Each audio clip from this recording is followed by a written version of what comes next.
युवा आईपीएस अधिकारी પોતાની ડ્યુટી પતાવીને સરપ્રાઇઝ વિઝિટ માટે પહોંચ્યા કાલુપુર।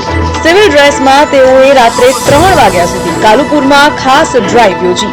કાલુપુર વિસ્તારમાં રિક્ષા ચાલકો રાત્રિના સમયે દાદાગીરી કરીને મુસાફરો પાસે વધુ ભાડું લઈ તેમને છેતરતા હોવાનું સામે આવતા આઈપીએસ સફીન હસને રાત્રે 4 કલાક સુધી ડી સ્ટાફને સાથે રાખીને ડ્રાઈવ કરી।